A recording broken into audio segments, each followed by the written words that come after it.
Assalamualaikum, dear students. I hope you all are doing well. This is your computer class, and we are reading chapter number 2, Computer Fundamentals. And today our topic will be computer memory. This is the part 5 of the video. So, students, let's start. Students आज हम पढ़ेंगे computer memory के बारे में, but उससे पहले हम पढ़ेंगे कंप्यूटर में डेटा कैसे स्टोर होता है। तो स्टूडेंट, अगर हम कंप्यूटर की बात करें तो कंप्यूटर ऑन एंड ऑफ के कॉन्सेप्ट पे वर्क करता है। यानी कि कंप्यूटर बस दो ही स्टेटस समझता है, ऑन जो 1 से रिप्रेजेंट होता है और ऑफ जो 0 से रिप्रेजेंट होता है। दैट मीन्स कंप्यूटर बस 0 एंड 1 की लैंग्वेज अंडरस्टैंड करता है, जिसे हम बाइनरी लैंग्वेज या मशीन लैंग्वेज कहते हैं। तो जो भी इंफॉर्मेशन कंप्यूटर की मेमोरी में स्टोर होती है वो इसी जीरोज एंड वंस की फॉर्म में स्टोर होती है। दैट मीन्स वो इन्हीं बाइनरी डिजिट्स की फॉर्म में स्टोर रहती है। और यहाँ पे ईच डिजिट, चाहे वो 0 हो या 1 हो, वो यहाँ पे एक यूनिट रिप्रेजेंट करता है जिसे हम बिट कहते हैं।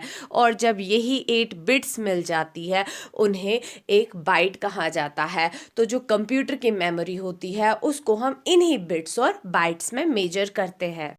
इसी तरह से यहाँ पे 1024 बाइट्स 1 किलो बाइट बनाती है और 1024 किलो बाइट यहाँ पे 1 मेगाबाइट बनाती है। 1024 मेगाबाइट यहाँ पे 1 गीगाबाइट बनाती है। फिर इसी तरह से 1024 गीगाबाइट्स यहाँ पे 1 टेराबाइट बनाती है। और फिर इसी तरह से आपको यहाँ पे पेटाबाइट, एक्साबाइट, जेटाबाइट वगैरह मिलेंगे, जो डिफरेंट यूनिट्स होते हैं जिनसे आप कंप्यूटर की मेमोरी को मेजर कर सकते हैं। स्टूडेंट्स, जैसे हमने अभी पढ़ा कि कंप्यूटर इंफॉर्मेशन को ज़ीरोज़ एंड वंस की फॉर्म में स्टोर करता है, जिन्हें हम बिट्स कहते हैं। तो बिट का मतलब होता है बाइनरी डिजिट। ये डिजिट या तो 0 हो सकता है या 1 हो सकता है। और बिट कंप्यूटर का सबसे स्मॉलेस्ट यूनिट होता है इंफॉर्मेशन का या डेटा का, जो हम कंप्यूटर की मेमोरी में स्टोर कर सकते हैं। सिमिलरली 8 बिट्स यहाँ पे एक बाइट बनाते हैं। जो भी कैरेक्टर आप कीबोर्ड से टाइप करते हैं वो एक बाइट का बना होता है, यानी कि 8 बिट्स का बना होता है।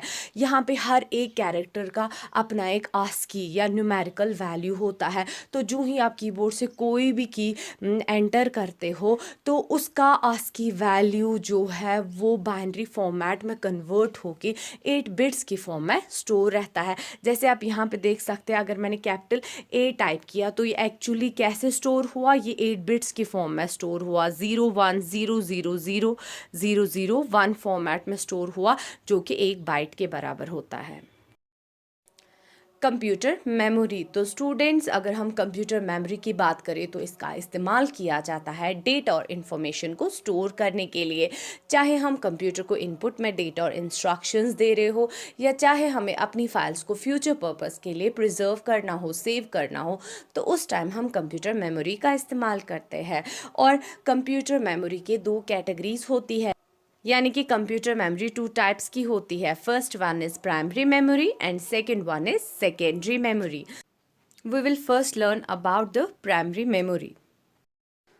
स्टूडेंट्स, अगर हम प्राइमरी मेमोरी की बात करें तो इसे कंप्यूटर की मेन मेमोरी कहा जाता है। इसका काम होता है सीपीयू के लिए डेटा, इंस्ट्रक्शंस और प्रोग्राम्स को स्टोर करना। और इसको हम कंप्यूटर की इंटरनल मेमोरी भी कहते हैं, क्योंकि ये सीपीयू कैबिनेट के अंदर लगे मदरबोर्ड के ऊपर फिक्स होती है। और प्राइमरी मेमोरी के 2 टाइप्स होते हैं। सबसे पहला टाइप है रोम, यानी कि रीड ओनली मेमोरी, और दूसरा टाइप इसका होता है रैम, यानी कि रैंडम एक्सेस मेमोरी। स्टूडेंट, सबसे पहले हम रोम यानी कि रीड ओनली मेमोरी के बारे में पढ़ेंगे। जैसे कि नाम से ही पता चलता है, इस मेमोरी को बस हम रीड कर सकते हैं, यानी कि जो भी कंटेंट इस मेमोरी में स्टोर होता है उसको बस हम रीड कर सकते हैं, एडिट या डिलीट नहीं कर सकते हैं। रोम डेटा को परमानेंटली स्टोर करता है और ये नॉन वोलेटाइल मेमोरी होती है, यानी कि अगर लाइट भी चली गई, कंप्यूटर भी ऑफ हो गया, जो भी कंटेंट इसमें होता है उसमें कोई भी फ़र्क पड़ता नहीं है, यानी कि वो डिलीट या इरेज होता नहीं है। और इसमें एक स्पेशल सॉफ्टवेयर जो कंप्यूटर को चलाने के लिए, स्टार्ट करने के लिए, बूट करने के लिए रेस्पॉन्सिबल होता है, जिसे हम बायोस यानी कि बेसिक इनपुट आउटपुट सिस्टम कहते हैं, वो सॉफ्टवेयर यहाँ पे स्टोर होता है।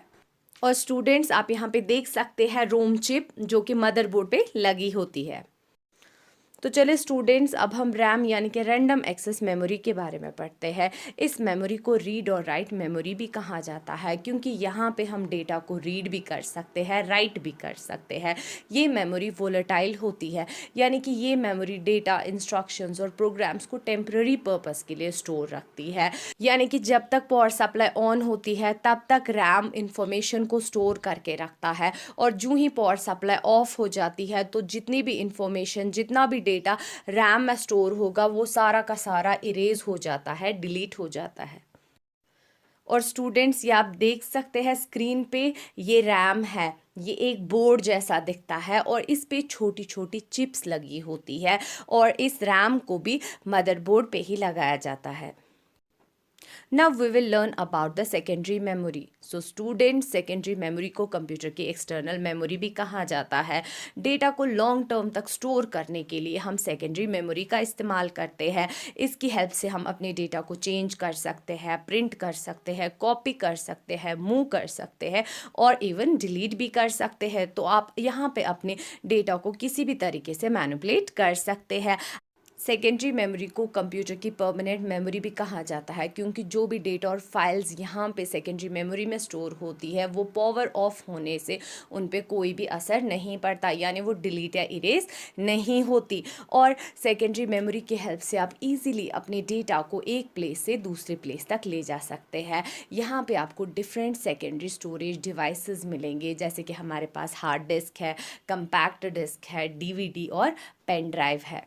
सो स्टूडेंट्स, सेकेंडरी मेमोरी में हम सबसे पहले हार्ड डिस्क के बारे में पढ़ेंगे, जो कि एक सेकेंडरी स्टोरेज डिवाइस है। हार्ड डिस्क को हम फिक्स्ड डिस्क भी कहते हैं, और ये मेटल प्लेट्स की बनी होती है जो एक स्पिंडल पे फिक्स की जाती है। ये प्लेट्स यहाँ पे मैग्नेटिक मटेरियल से कोट किए जाते हैं, और हार्ड डिस्क का इस्तेमाल किया जाता है लार्ज अमाउंट ऑफ डेटा को स्टोर करने के लिए। दैट मीन्स जितने भी सेकेंडरी स्टोरेज डिवाइस है, सबसे ज़्यादा इंफॉर्मेशन हार्ड डिस्क में ही स्टोर रहती है, और ये सीपीयू बॉक्स के अंदर ही फिक्स होती है। जितने भी हमारे कंप्यूटर सिस्टम में सॉफ्टवेयर्स होते हैं, ऑपरेटिंग सिस्टम होता है, हमारे पास डिफरेंट फाइल स्टोर होती है, वो सारी की सारी इसी हार्ड डिस्क में स्टोर की जाती है।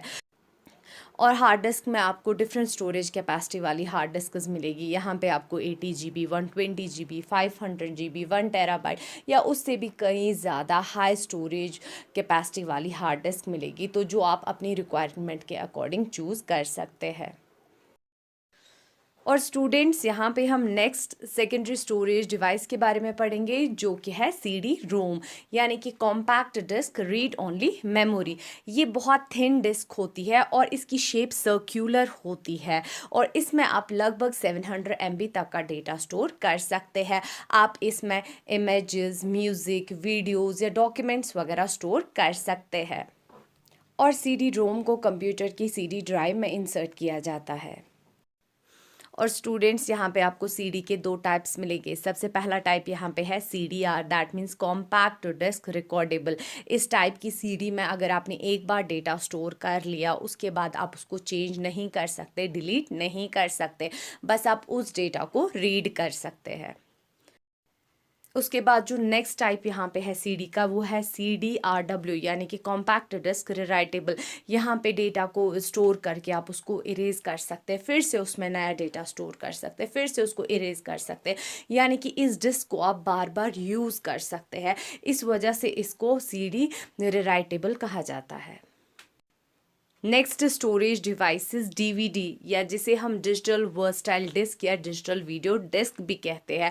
ये CD जैसी ही दिखती है, बट इसमें CD के कंपैरिजन में बहुत ज़्यादा डेटा स्टोर रहता है। यहाँ पे लगभग 17 GB से लेके 21 GB तक का डेटा स्टोर रह सकता है। एक सिंगल DVD में इतनी ज़्यादा कैपेसिटी होती है, इतनी ज़्यादा स्टोरेज कैपेसिटी होती है कि आप एक सिंगल DVD में बहुत सारी मूवीज़ को भी स्टोर कर सकते हैं। और स्टूडेंट्स, DVD को कंप्यूटर के DVD ड्राइव में इंसर्ट किया जाता है, जैसे आप स्क्रीन पे देख सकते हैं। The next storage device is pen drive. तो स्टूडेंट्स, पेन ड्राइव पेन जैसा दिखने वाला एक बहुत ही छोटा स्टोरेज डिवाइस होता है जिसको आप कंप्यूटर के साथ कनेक्ट कर सकते हैं यूएसबी पोर्ट के थ्रू। पेन ड्राइव को फ्लैश ड्राइव भी कहा जाता है। आप इसकी हेल्प से इजीली और बहुत क्विकली एक कंप्यूटर से दूसरे कंप्यूटर में डेटा ट्रांसफ़र कर सकते हैं। और पेन ड्राइव में भी आप बहुत सारा डेटा स्टोर कर सकते हैं। आप यहाँ पे 1 GB 2 GB 4 GB 8 GB उससे भी कहीं ज़्यादा डेटा पेन ड्राइव्स में स्टोर कर सकते हैं। डिपेंड करता है कि आपकी पेन ड्राइव में कितनी स्टोरेज कैपेसिटी है। So students, this is all for today. Now it's time to say goodbye. Allah Hafiz.